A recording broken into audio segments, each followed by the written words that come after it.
Hi, everyone, and welcome back to Dragon Talk live from GaryCon. We are here for our third day of fun interviews. Hello. Bill Allen's not here. Come on. Yeah. Woo.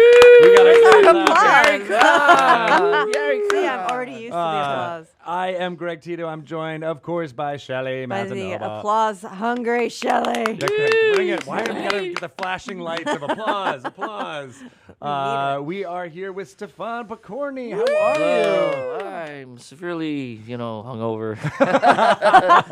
That's what GaryCon does to you. I left. Everyone was hanging out at the center bar with Joe Manganiello and Luke Gygax and Satine Phoenix, and I think I left at 4 in the morning. Oh, no. And we were the first ones to leave. I was like, what is...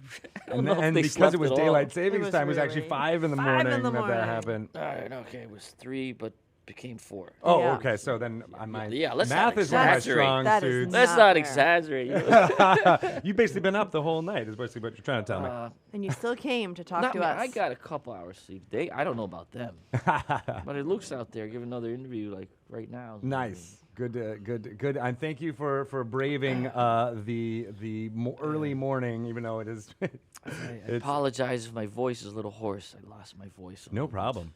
No problem. So you're running games also, not even just hanging out and talking, but you've also been running games this whole convention, right? Jesus, I've been running games. I've been in games. We've been shooting video.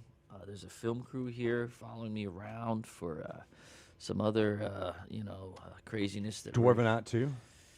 Well, I don't think there's something cooking. Nice. Not exactly that, but there is something cooking. That's slowly awesome. brewing. It's been percolating for about a year or so, and That's we will cool. see if it comes to fruition in some shape or form. But, Neat. Well, I very can't wait to hear exciting about that. stuff. So we've And been then- interviewing all kinds of people and everything. You played in a game with Shelly. You didn't recognize me without my tabaxi face on. She looked like a cat yesterday, and With the drunky two shoes? It was a friend of. It was Sure Shot. Pa, pa, pa. Papa. Yeah. I like that Beating. character. Making the sure shot. Making the Sure Were Shot. you doing the Beastie Boys song the entire time? Maybe. Damn it. Missed opportunity. Oh. But this guy, Charman, was that your character? I couldn't figure out how to pronounce it. Which was part of the charm. Yeah. The Charman. Charman. I think it was Charman. different every time. He was a bass player in a band. Really? Yep. You're like, that's all I can do. Is Yeah.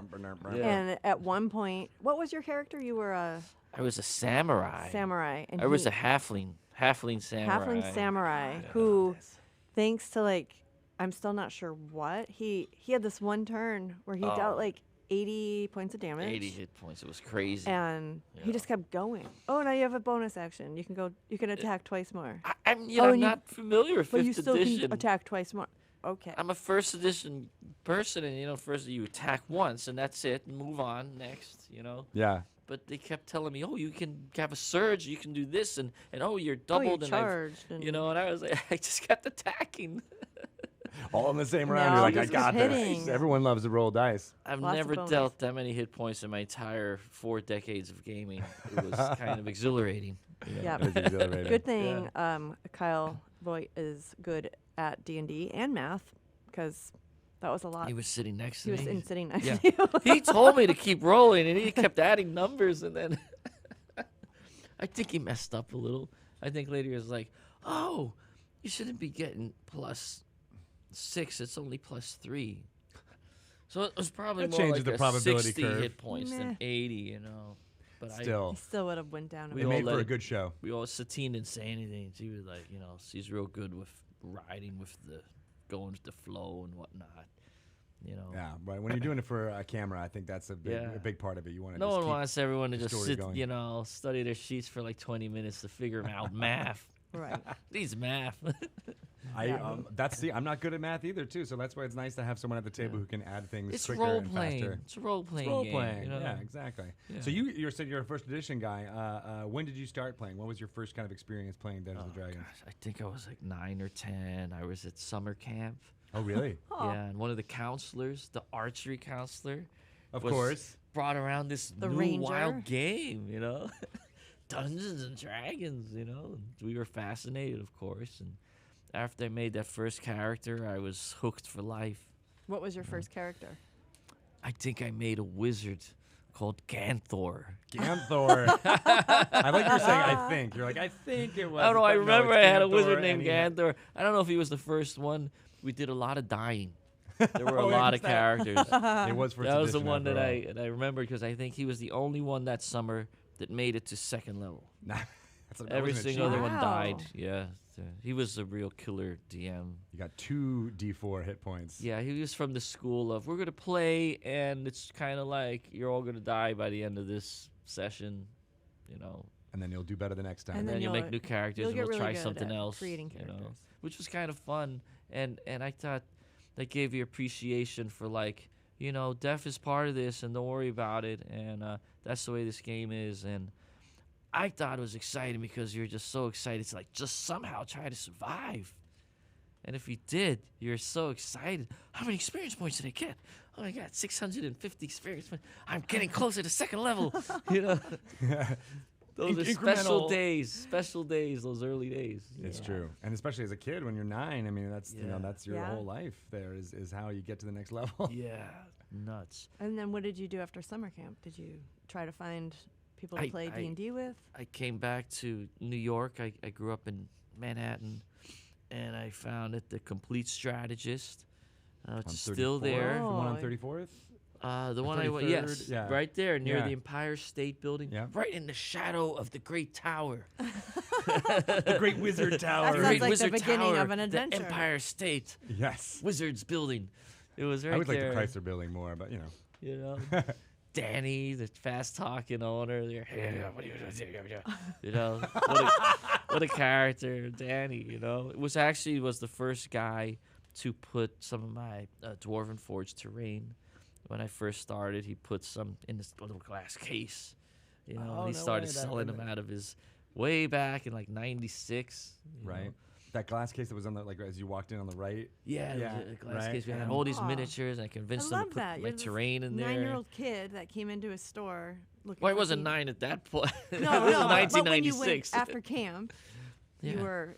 That's where you found D&D. Oh, that's where before. And then years yes. later, Yes. there he was selling your. Oh your yeah, wares. yeah, exactly. I didn't know Danny at that point. I was just some, little, snot-nosed kid. You know? And he was probably more crazy back then. So I was buying the books and going in there and in and out for years and years and years to the point where I guess he knew me. At some point, he kind of figured out, yeah, I know this kid. And then one day I go to him, I'm like, hey, Danny, I have this product, and he's like, whoa, this is pretty cool. And he put it in the window, and he started selling it. And his deal was, all right, Stefan, bring me a couple of cases, boxes of this and a box of that, and when I sell it, I'll cut you a check, And so I would bring him in, he would sell the stuff, and every once in a while he would cut me a check, and it was sort of a haphazard thing. Yeah. Checks coming here and there. Well, and you were making this amazing terrain. Like I got to hang out at your current studio in Oh, yeah, Brooklyn when you came a couple by. weeks Wow, ago, nice. which was awesome. And I've been a fan of the terrain for a long time, but it was really great to see it in process and all the pieces and the And there's people. There's all these people there now. yeah, Yeah. Nate and Nina. There's The whole team. There's like 6 or 8 people running. I walk into the office and there's people I don't know. I'm like, my God, you hired someone and I have never met them. Seems to happen every week. it just keeps growing. Yeah, it's nuts. So I'm sort of a little more distant now from the day-to-day operations. I come to places like GaryCon, Nice. run games, Yeah. and the office just chugs along all year long. We're working, because we do the Kickstarter, and it takes like 10 months to fulfill it, and it actually overlaps us starting another Kickstarter. So we have all these people. Some people are working on creating graphics for the new Kickstarter, while other people are working on finishing up the sculpting and dealing with the factory and sampling back and forth. So it's a very complicated situation. Mm-hmm. Like more complicated. My brain can't handle it. You're like I can dungeon master. Yeah, For you need 10 younger but- people with fresher brains. I'm just like burnt out. Old 53-year-old. Grognard. I'm approaching Grognard now. Still playing your first edition D&D. Yeah. I don't think I'll ever change. I like it because it's very simple. And I like it simple. I don't need like all those attacks. I couldn't figure out what was going on last night, you know? I couldn't figure out what was going on. He just Yeah. kept hitting and hitting and hitting. More Yeah. hitting, more It was hitting. great. Yeah. Yeah, there is something pure about the role playing nature where you don't have to necessarily worry about too. I think that a lot of people identify with that. They called it the old school renaissance for a while because people were like, oh, we can go back and just enjoy the basics of the game. And I think Fifth tried to and succeeded at, A lot of people capturing like a lot it. of that audience. Yeah. I mean, the way I figure, whatever edition you want to play, as long as you're playing and having fun, Yeah, that's what absolutely. matters. That is very true. It's different editions for different people. I think what most of the younger people are all playing Fifth because that's what they've, Right. when Probably they what they started, see that's what's people being playing. pushed in front of them. Hey, Fifth, this is the game, So, You had that they experience like when you were 9, and you're like, oh, Yeah. never had to move on. That's right. Yeah. Yeah. There was What no was it- zero edition. It was first. Yeah, right. What was your inspiration in creating the Dwarven Forge terrain? Why did you feel like this was something that you thought people would enjoy? I really made it for myself, me and my friends first, because I was a gamer and I've been playing. I didn't really use miniatures for a decade or 2 decades, But then I started playing with this guy in Long Island, Jim Kelleher, and now he's doing the stat trackers. But he was doing. I answered an ad in the Complete Strategist. No way. Looking for players, I answered no this way. ad, and I went to Jim. They interviewed me. They were doing interviews. Like, they had to pick a couple players, and they're coming to be interviewed. So I brought all my maps and all this stuff, and Interviewed just to join his campaign? just to join a game. As a DM or a player? A player. Wow. As a player. Wow. That's how it was in New York City. There's like a few good Competitive. DMs, and we had to pick interview. See What- when It's they like were- getting What into a year was that? co-op or it something. was like a cult, joining some cults. Yeah, like a co-op. But I got in, I made the cut, and we started playing, and then he moved out to Long Island. I started trekking to Long Island. So he started painting miniatures.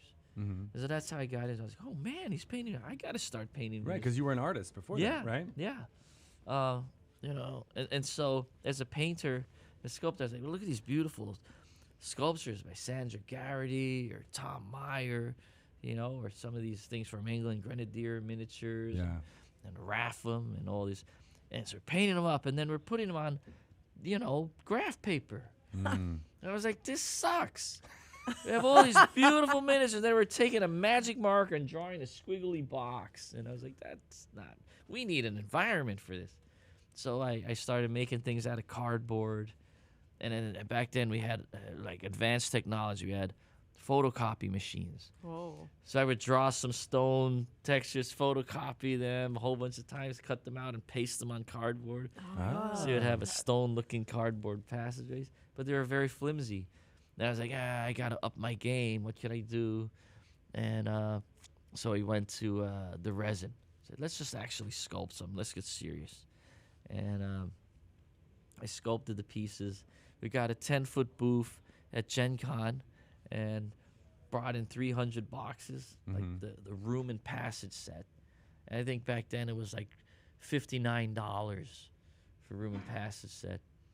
And What year was that? What was the year you were first at Gen Con? 96. 96? 96. Wow, really? Yeah. For some reason, I was thinking that was in the 2000s. That was 96. That's 96 crazy. was the first year. Wow. But how did you go from like, I'll just try resin for my home game to now I have a booth at Gen Con? Well, I got a partner who knew how to manufacture things in China, and it was actually my boss. I was working for a company. I was doing little painted miniatures, lighthouses, baseball stadiums, polar bears. All kinds of weird things you see in the gift shop. Oh, right. You were hand painting there? I was a prototype painter. Oh, So okay. I answered an ad in all about in answering art ads, school, apparently. an art That's what we've school learned, lobby thing.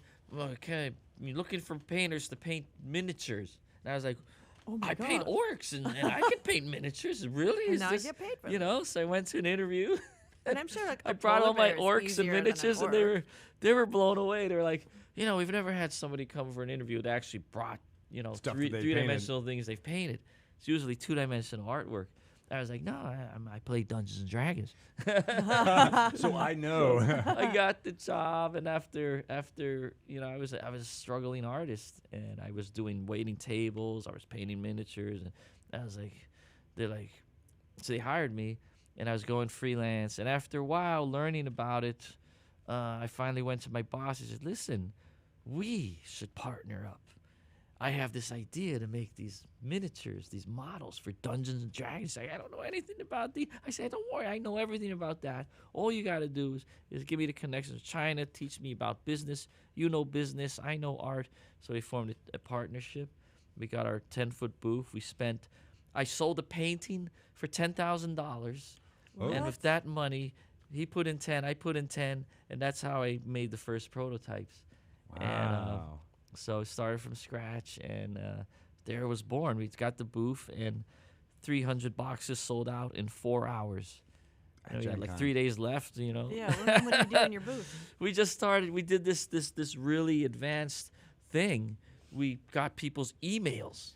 Oh, electronic mails. I don't understand. They were like, people have emails now. We should collect them, and then we can press the button and send it to like 100 people at once. And we're like, whoa, really?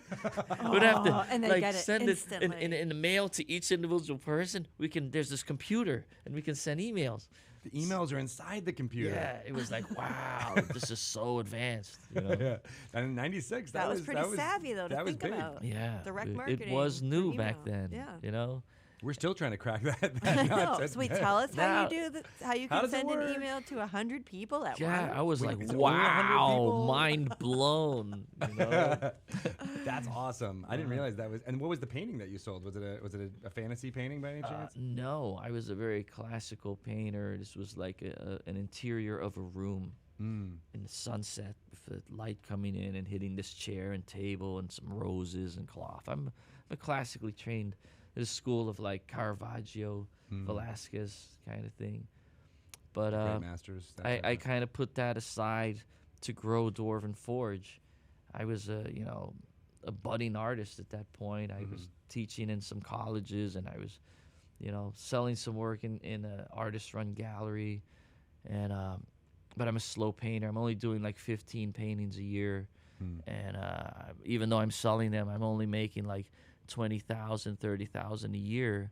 But the cost to make it is like $15,000. So I'm only making like $15,000, and I'm trying to live in New York City. Yeah. So Especially in Manhattan. That's not easy. yeah, I mean, my parents owned the house, so I lived at home. I lived at home with them, with my Italian mother and Czech father until I was like, I don't know, just a couple years ago. I finally got out from the shadow. Seriously, like, they great parents. They adopted me when I was 2.5, and my mother came from Rome, my father Czechoslovakia, I came from Korea, and we're all immigrants. We That's great. My father was a famous architect, and he was successful in the beginning, and they had a townhouse, and I grew up in that house, and last month I sold it. Yeah, my mom and dad have passed away, and don't have any relatives so I have this house, but it became surrounded by condos, skyscrapers, and all the light disappeared. My dream had been to take over the top floor, make it my art studio, but they erected a huge 60-foot skyscraper in front of my window. So that destroyed my whole plan. I just spent a bunch of time in Manhattan and that area, It's right? nuts. Because you were kind of midtown-ish. 51st Street. Yeah. It's I was like- on 53rd between 2nd and 3rd was where I was Yes, staying. right in my neighborhood. Yeah, and I was like, oh my gosh, this neighborhood has changed It so changed. much. It used to be all 4-story townhouses. Yeah, and now it's like there's that big, huge. 40-foot skyscrapers, it's and crazy. even had a crane from one of these skyscrapers fall on Oh, the my house God. next to us. There was an Oh, gosh. accident. I remember 7 hearing people about that. died. Yeah, It was I the remember reading biggest that. I crane remember accident in hearing about I Manhattan. didn't realize that was next door to you. That almost hit my house. Oh, If the wind had blown just a little bit more, I'd be dead. because you were there painting or something. It probably. balanced on the corner of this, building, and the crane on top somersaulted, smashed the penthouse all those bricks landed on my building, Yeah. destroyed our roof. The whole building was shaking. I remember when the crane crashed. I was on the top floor, and I saw it from the window of the neighbor across the street. I could see it falling, and I like hit the Oh, deck. my God. You know, because I knew, oh, this that's is it. so This is scary. the end. Here it comes. The building's coming down. Where will I survive? You know, when this building comes down, I was jumping, you know, and then the whole building shook. And I ran downstairs, and all the windows were smashed. My mother was on the ground, covered in glass. There was Oh. smoke everywhere. It was like 9/11, Wow. you know. And my father, who was bedridden at the time, we lifted him onto a wheelchair and sort of like, you know, half dressed. We ran up the block, looking up at this crane that was teetering on the edge, Oh, like it was gonna right fall above again. our Oh, building. Oh. And everyone was coming out of their buildings and running. It was like a Godzilla movie. Everyone was looking up and running up the street. It was nuts. Wow.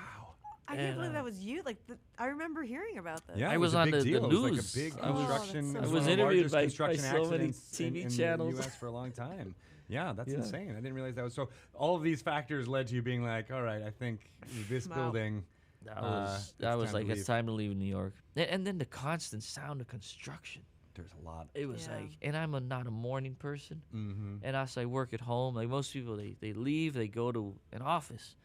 So when the jackhammers start, they're not there. Yeah. Yeah. But I'm still sleeping. So there's constant jackhammers. That's when I moved to Brooklyn. Yeah. And I rented the house, and for many years, and now I got the tenant left, and then I sold it, and now I've bought a house in Seattle. Yay. looks so I'm That's- now a cool. Seattleite, West big- Come to Coast, Seattle. West Coast. You know, both The of us. mothership has pulled you home. Yes. We live in West Seattle, both of us. Oh, wow. And Yep. so I think where you are is only a couple towns to the south. Very not that close. far. I'm near the airport. I'm near Yeah, the Yeah, airport. we're only like 20 minutes. Yeah. And you're only like 5 minutes from where we But from we'll be Wizards. seeing each other, Yeah, right? Play with exactly. us. We'll be rolling some dice at the office for sure. Yeah. That's awesome. I think someone told me that you like the light out there. That was a big reason why you wanted to now yeah. we get it. You just- People say, but it rains all the time. Like, no, I like that. You see, we painters, we like overcast skies because when the sun is shining, it causes shadows, and it makes the light you constantly change. Whatever you're painting looks like one thing, and then the sun shifts, and there's a shadow, and everything's different. She's like, because I work from life. Yeah. So for us, that's why traditionally the Renaissance and everything, everyone wants north light Mm. because the sun never goes from there. So you have Yeah. a window facing north; it's a steady light all day. Oh, that makes sense. I But never the thought same, about that. if it's overcast, it's also the same thing. Yeah, because it just 'cause it's diffuses the hidden. light. Like here, we have diffuse lights here. That's what we want when Yeah. we're painting. So I like the overcast skies. You're gonna love Seattle then. Yeah. At least for 4 months of the year. I mean, everyone always says that, Yeah, like, oh, it's it's so not that rainy, bad. it's everything. It's really like the November to March Yeah. that is the most rainiest, the most precipitation. But the rest Yeah. of it is quite beautiful. And when it's sunny, Right. you get these amazing views of Yeah. the mountains and things like that. I mean, I grew up in the East Coast, and the so summers are beautiful. the there. summers yeah. are amazing, amazing. Just Yeah. water and trees and sky Yeah. and Yeah, mountains. and Yeah. it feels like you're in a fantasy world. It doesn't feel Yeah, real, yeah. at least for those of us who grew up on the East Coast, because you're like, what? No, there's no mountains out no, there. and We like didn't. snow-capped Yeah. mountains It's a year round. beautiful Yeah, area. every Come on. direction seeing surrounded mountains by like There's that. water. I love there's so many areas of water Yeah. everywhere, and Taking the you ferries know are if you fun. get if you get down in the winter, you can just hop on a plane and go to Hawaii. Yeah. You know, I know. I heard someone talk about a Hawaii gaming Yeah. convention. I'm Hawaii like, Con is Oh. coming. yeah, Yeah. let's do it. I'm all, Yeah, I'm all Luke about that. Gygax is the honored guest this year. Nice. You know, Yeah. I'll be a guest, and I Oh, don't sweet. know who I wanna else be is. a guest. I think Satine Phoenix is heading out there. I think Tina, everyone's you going to should go. Hawaii now. Right. Yeah. Yeah, right. What That's- time of year is this convention? It's all year forgot. long. You forgot. All games. All year games, in all the Hawaii. time. Well, we can't wait for you to be on the West Coast. I think that's going to be tons of fun. Yeah. And to see Dwarven Forge continue to. I feel like flourish it's here like a mecca for D&D now. You Yeah. know, Seattle. Yes. There's Wizards of the Coast is there, Pathfinder's there. So many things are happening there. You It's know? true. I mean, you're probably the 18th person that's in this D&D community in the last year that have been like, Yeah. oh yeah, I'm moving out to Seattle. I'm like, you are? Yeah. Everybody's moving There's out to game Seattle. stores there. There's Great space game to have stores. game stores. Yeah. and I feel the energy there is very it's full of creativity. It is. Yeah, gaming and art and all kinds of. It's a Yeah, great It's the place. only place- They're appreciative. Yeah, of arts and music literature. Shelly's been there scene. much longer than I have. Yeah. I've been there 20-some years. Wow. Yeah. Awesome. Should count that up. at All some right. point. Well, I'll be asking you where to get the coffee and the. Oh you know, yeah, West Seattle. Woo! Come hang out in our neighborhood. We'll show you around. Awesome. Yeah. It's a beautiful neighborhood because it's on the it's a peninsula, and so it looks. There's the only beach in Seattle is Alki Beach, which is only like a mile from where I live. Can you like swim in that? People do. They do. But it's People do. It's They're like it's, polar it's bear still very club. cold. Yeah. Yeah. My wife jumps in every New Year's Day. She'll Bart jump does in the that too. water, and Bart does it. Wow. Yeah, it's Awesome. it's and there's people out there who wear the wetsuits and Yeah, do you can their do, like, their laps paddleboarding. for- Surfing or whatnot. Not as much the surfing We don't because have- it's yeah. it's in the sound, so there's not really big waves. Oh. Okay. But they do their exercise, like their morning laps or stuff, Wow, and I see wow. that pretty much every you time. see a I'm lot of there. kayakers and paddleboarders. And Wow. you can do all that. It's But then you can go gorgeous. to the ocean. Like have you Oh, been to that's the Washington far, right? coast? That's like It's only you an can get hour there or in like an so. hour and a half, 2 hours. I haven't been It's there. beautiful. The Wow. Washington coast Yeah. is Oh. spectacular. I will check it out. I Yeah. will learn to drive. And then I'll yeah, start you're not used driving to around. doing that. I don't know how. My girlfriend Ann, she just recently learned. She's a little shaky. She's also So- a New Yorker. Yeah, she's from Georgia, and then but has been in New York for like 20, 25 years. And her ancestors are from Scotland, the Highlands. He's a Highlander. there could be only one. Yeah. See, he has a family kilt and everything. Oh right, Yeah. like, yeah. The what is that called? He The has a tartan, clan. The tartan has their Yeah. own. Yeah, that's We have awesome. plans to visit Scotland. Then I can get kilt. Well, I've heard. I've never been to Scotland, but I've heard that the terrain in the Pacific Northwest is very similar to the way it feels in Scotland. I think I go to England a lot, so I liken the climate in Seattle to England. Yeah, very you know, similar. very, and it Yeah. also has that magical quality of this green, luscious greens and animals and wildlife everywhere. Yeah, Scottish, Less, English, less you know, castles. but Irish, less you know. castles. Other than that, Seattle. it's very similar. Yeah, we just Yeah. have large buildings that large corporations live in. Yeah. That's our castles Yeah. in the clouds. The Emerald City. Yes, exactly. Yeah. Emerald City. Are you going to be Yeah. at Emerald City Comic Con?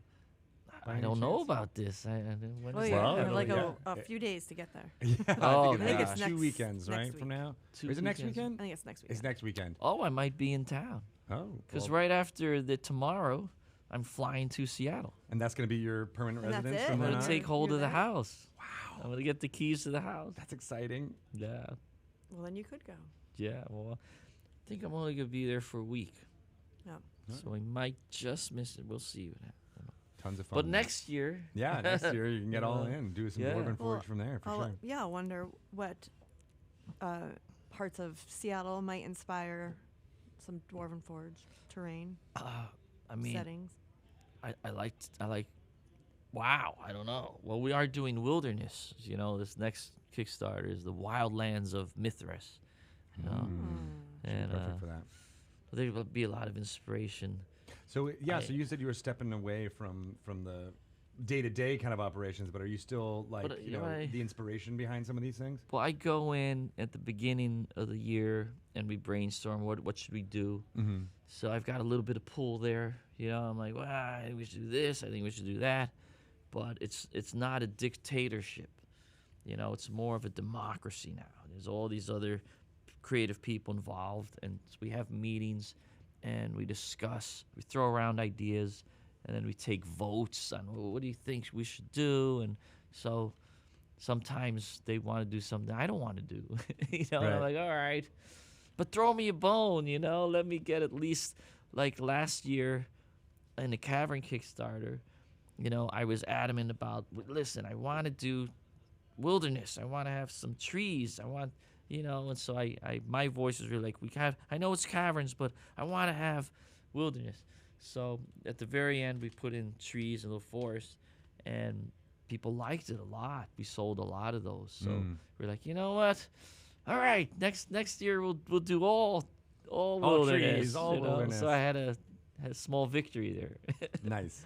But we have such a great team of creative people. And they're not all in New York. Some of them are in Eli is in Vermont, and Michelle, Lady Sabelle, is in Texas, I believe. So what we do is we fly them in, and they stay at a local hotel for like 2 weeks, and we have like a sculpting marathon. And so I will fly in at these times and help out. I do less sculpting now. My eyes are getting older, and I was always more of a solo sculptor. For many years I was the only one. There was no office. It was just me in my parents' house at my desk sculpting stuff. And now there's a whole sculpting team. I don't really work well that way. Yeah. Because I'm one of those artists, who has to do it their way, and I'm like, it's like taking Michelangelo, not that I'm Michelangelo, but it's like taking someone like that and saying, hey, now I want you to work with these other 6 artists. And he's like, no. Yeah. It must be like this and not like that. He worked really well with other artists. He worked with Leonardo. He worked with Raphael. Yeah, with Donatello. I don't think They so. were like friends. They fought crime. I know. I thought that was like the whole point. They were locking each other's studios, You're like, wait a second. Yeah, they're playing pranks on each other. Yeah. Well, that's interesting to hear because I mean, obviously, everyone knows that the kind of solo artist and that kind of what's that word? It's when not the something I director, want to do. auteur. That idea that like, oh, there's some great one mind, but like so much of the artwork that people consume, like movies or things like that, are collaborative art, right? And you kind of almost need to have that. You ability have to work be with able other people. to let yourself go and not get too attached to your work and accept other people's ideas. Say, hey, I think that crocodile should have 2 heads. You're like, no, 1 head, no, 2 heads, And then I there's want to there have should be 3 heads. or there's different aesthetics, Isn't that like And D&D? I was just Yeah. gonna say, like, I mean, Yeah. it's one of the things we always talk about. Dungeons and Dragons is good at making people understand that there's different skills and different things that like people bring to the table. Sometimes you're the leader, sometimes you're not. Yeah. And I learned early on, that like, okay, this is, you got to let go, and you got to accept other people's visions, and it's a collaborative effort, like they said, like filmmaking. And so that's what I do. I step back, and I give a few ideas, and then I have to step away from my baby and be like, okay, let's see it walk, let's see it do its thing. So that's what I do. And Nate is now really driving the team, and they have an office Nate Taylor meeting. is great. He's a really good guy. Every week there is a full-on office meeting, like 10 a.m. In fact, I think every single day they have a 10 a.m.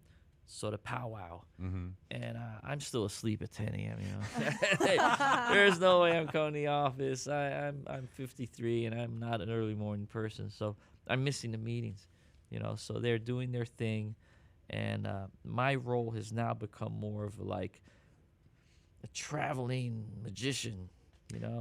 It's like the carnival, the circus, and I pack my bags and I go to conventions like Gary Con. You're the charlatan background. Yeah. I come, I run the games, I do the videos, I'm on Twitch and things like this.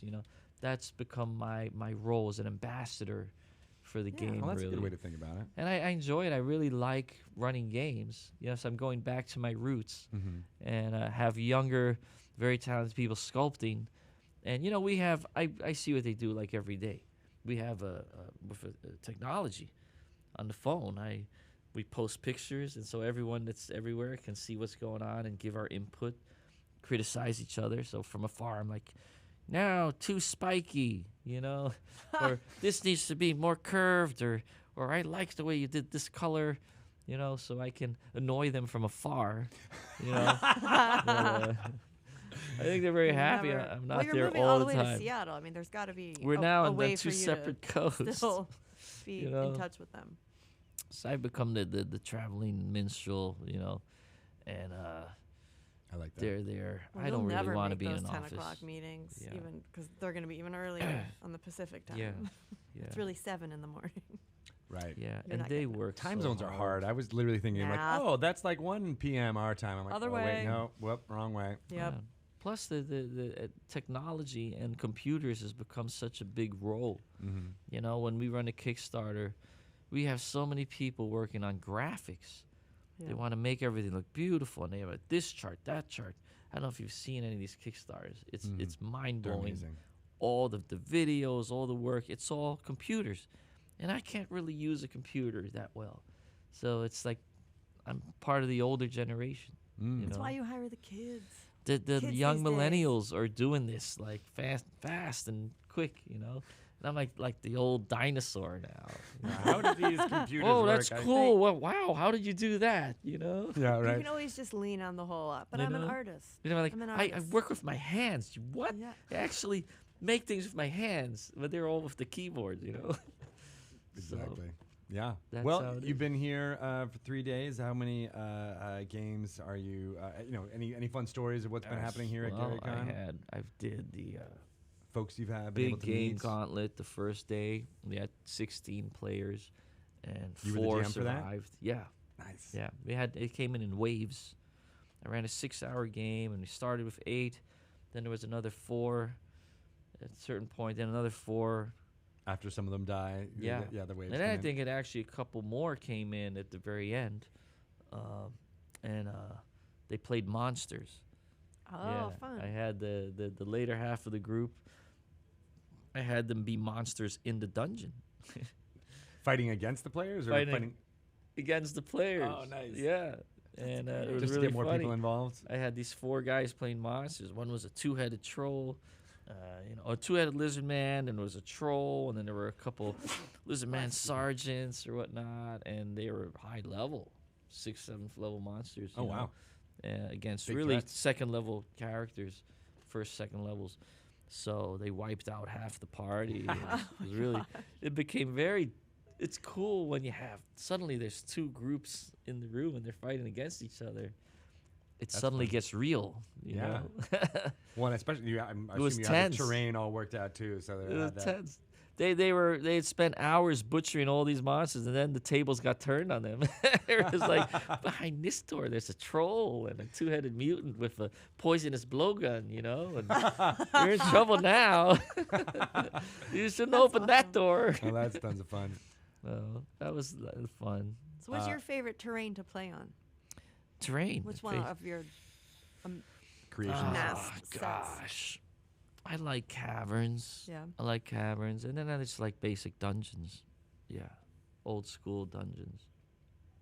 Yeah. You had set up when I got to see you in New York. You had set up that awesome table with the temple and the lizard. Snake Temple. yeah, it was Yeah, very that's cool. fun. Is that what we played on yesterday? Yeah, that was Yeah. one of the Snake Temple. That was another thing I really pushed for. I was like, we gotta have this Snake Temple that's like Conan the Barbarian type Oh, it's thing, great. and then we should do one in Jade, you know. And so I talked them into doing crazy things, you know. With the But, lights, right? You were yeah. talking about there was lights. It's so Yeah. cool. I just like that there's doors that open. When you open the door, you can really just Yeah. open it a little You bit. can open it. Yeah. and then peek your head in. Yeah, like a moving dollhouse. parts, Like a moving D&D parts. dollhouse. You didn't It's like a see, D&D we didn't see dollhouse. there was a snake pit in that. Well, I'm glad we didn't thing. see that. You know, You don't like snakes? I should have pushed the Meh. button. There was a little Meh. button, and the pit opens up, and there's a snake pit. Seriously? Yeah, There's a button? yeah, Oh my god. yeah. Well, like my that- character hung out with your character for most of the game, so Yeah. I Yeah, guess we were y- near it. You We knew were where near the it. pit we were. Yeah. But I was like, I don't need to go in there. Wherever you go. That's where it's gonna happen. Yeah. That's I mean, you said D&D dollhouse, and I'm like really latching onto that idea because Yeah. that's really what you're able to create. If you have your miniatures and you have this type of thing, and that joy that you have about like having things move and Yes. and Yeah. open. Doors open, windows open. I like things that are modular. and, like, Yeah. move the little It is. coffins over here and It's kind of just throw it over mixture, here.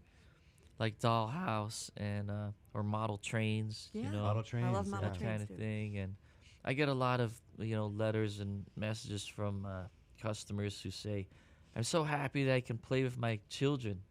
You know, they're now at the age where they're like 9 or 10 years old, and they can play with the Dwarvenite because it's not fragile. And so they tell me, thank you for. I can play for hours, Yeah. 6-7 hours with my." Young children that normally wouldn't want to hang out with me that long. Yeah. Yeah. There's something about that tactile You know? thing. I mean, I play with my daughter the Skylanders game. You know what that is?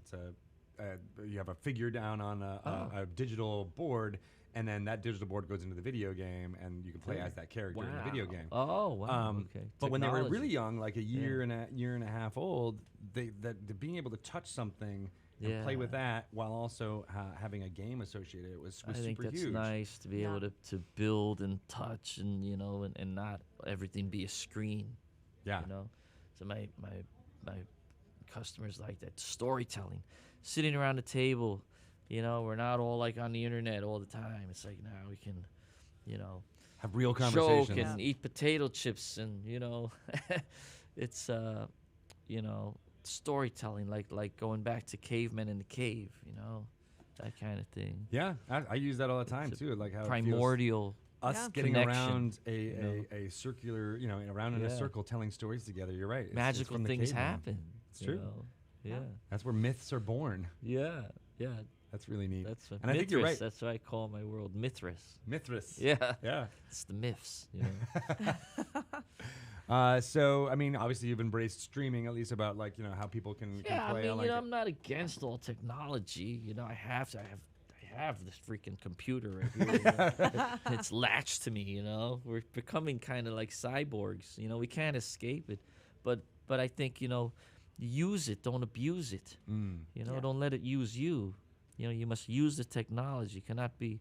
It's like we were talking in the car the other day. We're like, it's like Lord of the Rings and the Palantir. Yeah. And Gandalf was throwing the cloth over his. Don't look at that, Pippin. It'll corrupt you. Like you can't look at the Palantir 24 hours a day. You have to cover it up and just look at it sometimes. Right. Because otherwise it'll corrupt your soul, like Saruman. You'd be So you're saying looking at Palantir iPhones too much. are Palantirs? These are like mini Palantirs in our pockets. You must be careful.